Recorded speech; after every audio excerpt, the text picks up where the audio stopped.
کہ بھینس کو عربی زبان میں کیا کہتے ہیں؟ اس نے کہا جاموس۔ انہوں نے لکھا کہ آپ قرآن کی وہ آیت جس میں لفظ جاموس ہو یا سیاستہ کی وہ حدیث جس میں لفظ جاموس ہو وہ ذرا پڑھ دیں اور پتہ چل جائے کہ بھینس حلال ہے یا حرام۔ جب یہ رکا گیا تو اس نے سپیکر والے کی طرف اشارہ کیا، مولوی صاحب نے جو تقریر کر رہے تھے، کہ سپیکر بھائی ذرا بند کر دو۔ سپیکر بند کر دیا۔ اس نے کہا بھی سچی بات یہ ہے کہ اس بارے میں قرآن پاک اور سیاستہ میں کوئی حدیث نہیں،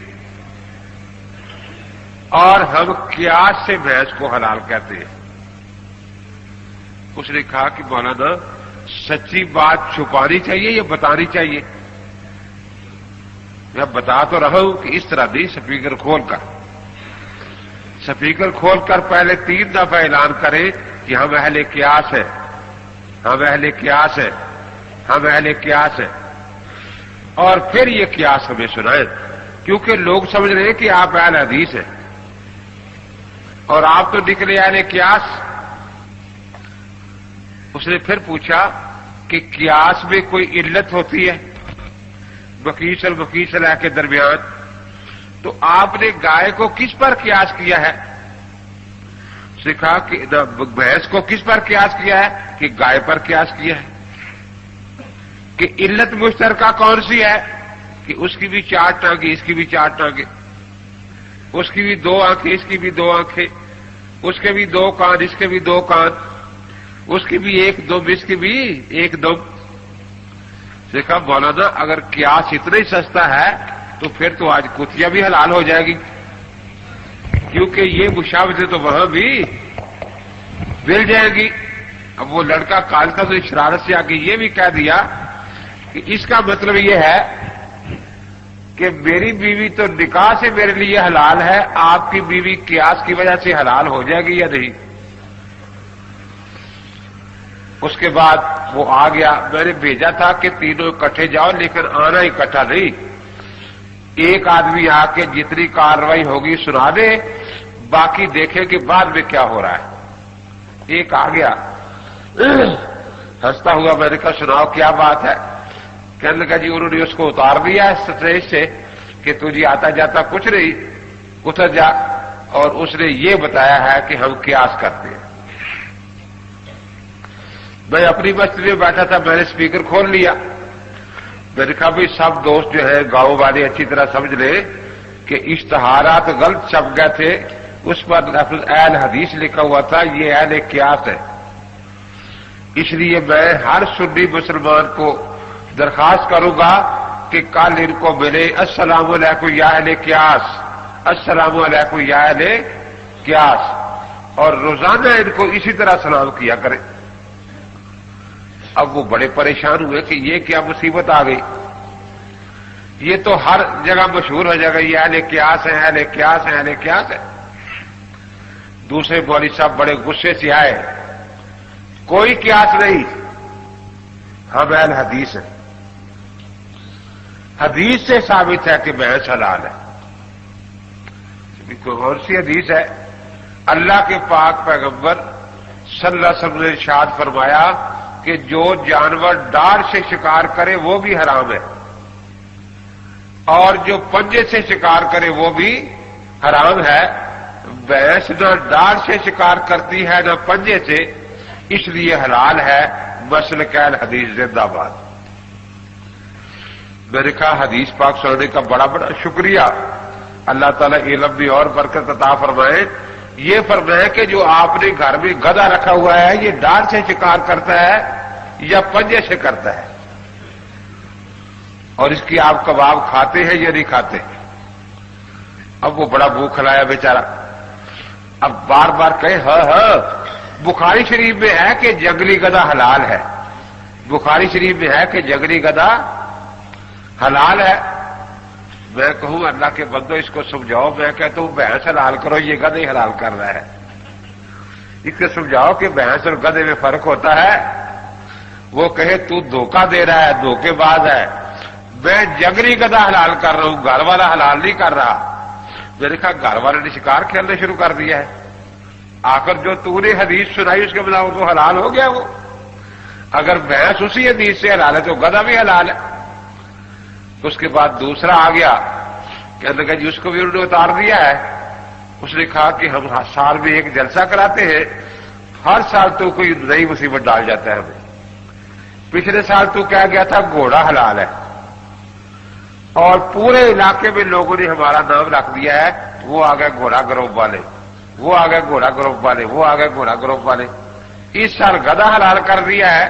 اچھا جلسہ ہوتا ہے کہ ہر سال کوئی نہ کوئی نئی مصیبت پڑ جاتی۔ اس کے بعد تیسرے مولوی صاحب کھڑے ہوئے کہ بھی سچی بات یہی ہے کہ اس میں ہمارے پاس حدیث نہیں ہے، ہم قیاس کرتے ہیں،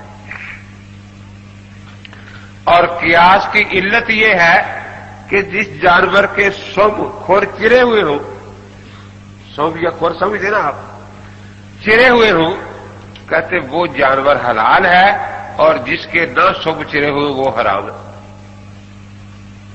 اب بھینس کے سب چرے ہوئے ہیں، گدھے کو سب چرے ہوئے نہیں۔ اب بیچارے نے بڑا زور لگا کے یہ جواب دیا۔ میں نے کہا کہ اللہ کا شکر ہے کہ آپ اہل قیاس ہیں، آپ نے بات سچی کہہ دی، لیکن قیاس کرنے کا طریقہ آپ کو نہیں آتا، وہ ائمہ مجتہدین کو آیا کرتا ہے، جس کا کام اسی کو ساجے اور کرے تو ٹھیکا باجے۔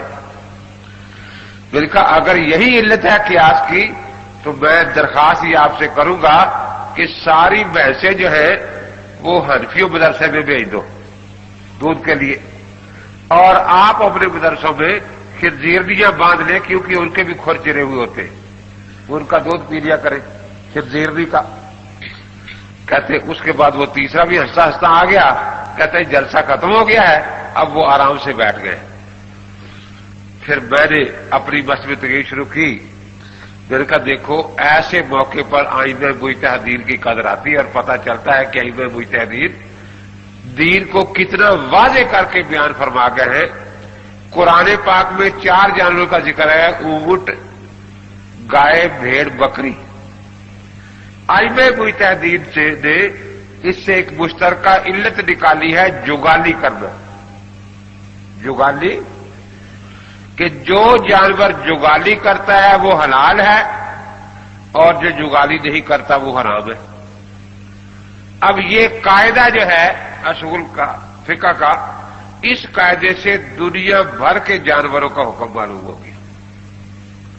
تو فقہ جو کہتے ہیں قیاس اسی کا نام ہوتا ہے کہ اصل میں پہلے قاعدہ کتاب و سنت سے نکالا جاتا ہے۔ تو جیسے حساب کا ایک قاعدہ نکال لے کہ 9 9 81، اب قیامت تک جتنے سوالات اس قاعدے والے ہوں گے اسی قاعدے میں آ گئے نا۔